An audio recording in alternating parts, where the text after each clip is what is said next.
آج کے اس تجزیے میں ہم ایک ایسی آیت کی بات کریں گے جس نے اپنی عظمت سے پوری کائنات کو ہلا کر رکھ دیا۔ جی ہاں، آیت الکرسی۔ اس کے اندر ایسی روحانی، تاریخی اور کائناتی گہرائیاں چھپی ہیں جن کی طاقت کو ماننے پر جنات اور شیطان تک مجبور ہو گئے۔ یہ صرف چند لفظ نہیں ہیں، بلکہ ایک ایسے دروازے کی کنجی ہے جس کے پیچھے بے انتہا رازوں کا جہاں آباد ہے۔ تو چلیے شروع کرتے ہیں۔ اب ذرا سوچئے، آخر وہ کیا راز تھا جو اس قدر طاقتور تھا کہ ایک مافوق الفطرت مخلوق نے، یعنی ایک سپر نیچرل اینٹی نے اپنی آزادی کے بدلے اس راز کو اگل دیا؟ اس جائزے کی ابتدا میں ہی ایک بڑا حیران انگیز واقعہ سامنے آتا ہے۔ ایک ایسی مخلوق جسے قید کر لیا گیا تھا، اس نے اپنے بچاؤ کے لیے اس آیت کی طاقت کا حوالہ دیا۔ آخر کیوں؟ تاریخ میں لگاتار 3 راتوں تک پیش آنے والا یہ واقعہ واقعی دلچسپ ہے۔ زکوٰۃ کے مال کی حفاظت کرتے ہوئے پہلی رات ایک عجیب و غریب چور کو پکڑا گیا جس کے ہاتھ بالکل کتوں کے پنجوں جیسے تھے۔ اس نے غریبی کا واسطہ دیا اور چھوٹ کیا۔ دوسری رات وہ دوبارہ آیا، وعدہ خلافی کی اور پھر پکڑا گیا۔ لیکن تیسری رات جب اس چور کو یقین ہو گیا کہ اب تو رہائی بالکل ممکن نہیں، تو اس نے چھٹکارے کے لیے ایک عظیم راز بتانے کی پیشکش کی۔ اور وہ عظیم راز کیا تھا؟ اس عجیب مخلوق نے بتایا کہ سونے سے پہلے اگر آیت الکرسی پڑھ لی جائے تو صبح تک کے لیے ایک حفاظت کرنے والا فرشتہ مقرر ہو جاتا ہے اور کوئی شیطان قریب بھی نہیں آ سکتا۔ یہ واقعی حیران کر دینے والی بات ہے۔ ایک چور جو خود کو جن بتا رہا تھا، وہ اپنی آزادی کے لیے ایک ایسی آیت کا حوالہ دے رہا تھا جس میں خود اس کے جیسی مخلوقات سے بچنے کا طریقہ چھپا تھا۔ اس پورے قصے کا سب سے اہم نقطہ یہاں سامنے آتا ہے۔ جب صبح یہ ساری بات نبی صلی اللہ علیہ وسلم کو بتائی گئی تو انہوں نے تصدیق کرتے ہوئے فرمایا، اس نے سچ کہا، حالانکہ وہ بہت بڑا جھوٹا ہے، وہ شیطان تھا۔ یہ تصدیق اس واقعے کے دنیاوی راز کو سیدھا الہی طاقت سے جوڑ دیتی ہے۔ مطلب ایک آیت جو دشمنوں کو دور رکھتی ہے، اس کا تجربہ خود ایک دشمن نے مجبوری میں ظاہر کر دیا۔ حصہ پہلا، کائنات کی وسعت، کرسی اور عرش۔ زمین کے اس دلچسپ قصے کے بعد اب ذرا کائنات کی وسعتوں کی طرف آتے ہیں۔ ذرا 2 ٹریلین کے اس عظیم نمبر پر غور کیجیے۔ اگر ہم صرف اپنی ملکی وے گیلیکسی کو دیکھیں نا، تو اس میں 400 ارب ستارے ہیں، جن میں سے بہت سے ہمارے سورج سے بھی کہیں بڑے ہیں۔ اور یہ کائنات ایسی 2 ٹریلین گیلیکسیز پر مشتمل ہے۔ یہ تو ہماری جانی پہچانی کائنات کا وہ پیمانہ ہے جو اب تک دریافت ہو چکا ہے۔ لیکن سچائی یہ ہے کہ یہ تو صرف اور صرف ابتدا ہے۔ تو آیت الکرسی میں آنے والے لفظ کرسی کا مطلب کیا ہے؟ علماء بتاتے ہیں کہ یہ جسمانی دنیا کی آخری سرحد ہے۔ اس میں تمام آسمان، زمینیں، عظیم گیلیکسیز اور پورا کا پورا جسمانی عالم شامل ہے۔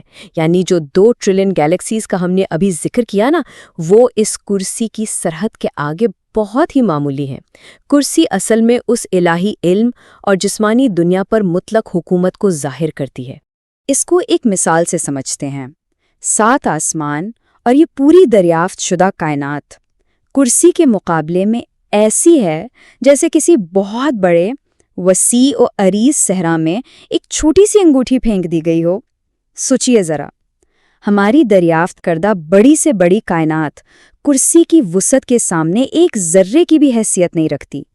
یہ تصور سچ میں رونگٹے کھڑے کر دینے والا ہے۔ لیکن رکیے، بات یہاں ختم نہیں ہوتی۔ اس پیمانے کو تھوڑا اور آگے بڑھاتے ہیں۔ وہ عظیم کرسی جس کے سامنے پوری کائنات ایک انگوٹھی کے برابر تھی، وہ کرسی خود عرش کے مقابلے میں ایسی ہی ہے جیسے ایک صحرا میں پڑی ہوئی چھوٹی سی انگوٹھی۔ بالکل، یہ مثال واضح کرتی ہے کہ تخلیق کا اصل پیمانہ آخر ہے کیا، اور اس لامحدود طاقت کے آگے ہماری اس مادی دنیا کی اصلی حیثیت کیا ہے۔ اب اس پوری کائنات کے توازن یعنی اس کے بیلنس کی بات کرتے ہیں۔ اسے ایسے سمجھیں، اگر ایک سوئی کی نوک سے ہر سیکنڈ میں 1 ارب ایٹمز گرنا شروع ہو جائیں تو اس سوئی کی نوک پر موجود ایٹمز کو پوری طرح ختم ہونے میں 5000 سال لگ جائیں گے۔ یہ مثال ظاہر کرتی ہے کہ تخلیق کتنی باریک اور عظیم ہے۔ اگر ایک لمحے کے لیے بھی وہ کائنات پر سے اپنی قدرت روک لیں تو یہ سارا توازن تباہ ہو جائے۔ حصہ دوسرا، اسم اعظم، سب سے بڑا اور پر اسرار نام۔ کائنات کی اس لامحدود تصور کے بعد اب ہم اس تجزیے کے سب سے اہم اور روحانی نقطے کی طرف آتے ہیں، اسم اعظم۔ علماء کے مطابق یہ عظیم ترین اور پر اسرار نام ہے جس میں کائنات کی گہرائیاں کھولنے اور دعاؤں کو قبول کروانے کی طاقت ہے۔ جس طرح رمضان میں لیلۃ القدر چھپی ہوتی ہے نا، بالکل ویسے ہی ان الفاظ میں اسم اعظم چھپا ہے جو آسمان اور زمین کو ہلا دینے اور دنیا و آخرت کو مکمل بدل دینے کی طاقت رکھتا ہے۔ اگر اس آیات کا تجزیہ کیا جائے تو اس میں 9 بے مثال جملے آتے ہیں۔ یہ جملے دنیا کی ہر جھوٹی طاقت کو، چاہے وہ پیسہ ہو، شہرت ہو یا کسی مخلوق کا ڈر، مکمل طور پر رد کر دیتے ہیں۔ یہ ثابت کرتے ہیں کہ اصلی قدرت اور لامحدود علم صرف ایک رب کے پاس ہے، اور اسی کے ساتھ یہ ہمیشہ کی زندگی اور کائنات کے نظام کو مسلسل سنبھالنے پر زور دیتے ہیں۔ انہی جملوں میں 2 بے حد طاقتور صفاتی نام آتے ہیں، الحی اور القیوم۔ زیادہ تر تحقیق انہی کو اسم اعظم کا حصہ مانتی ہے۔ الحی کا مطلب ہے ہمیشہ زندہ رہنے والا۔ انسان فانی ہے پر وہ ہمیشہ باقی رہے گا۔ اور القیوم کا مطلب ہے جو ہر چیز کو قائم رکھے ہوئے ہے۔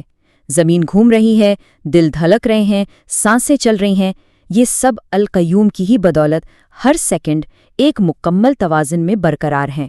حصہ تیسرا، فضیلت اور برکات، روزمرہ زندگی میں اہمیت۔ تو چلیے اب اس علم اور اس کائناتی وسعت کو آسمان سے زمین پر لاتے ہیں۔ واقعات اور تحقیق بتاتی ہیں کہ اگر کوئی ہر فرض نماز کے بعد اسے پڑھے تو اس کے اور جنت کے درمیان صرف موت کا فاصلہ رہ جاتا ہے۔ سونے سے پہلے پڑھنے پر صبح تک فرشتوں کی حفاظت ملتی ہے، اور مشکلات یا بیماری کے وقت اس میں شفا، راحت اور دشمنوں سے مکمل بچاؤ شامل ہے۔ یعنی یہ صرف ایک آیت نہیں بلکہ ایک مکمل روحانی ڈھال ہے۔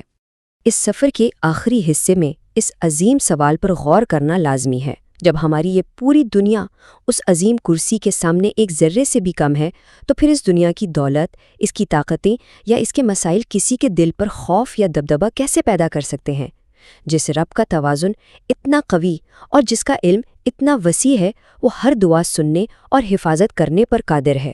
اس ایک نقطے پر غور کرنے سے خود بخود دل کو ایک عجیب سا سکون ملتا ہے، اور یہی آج کے اس تجزیے کا اصل طاقتور پیغام ہے۔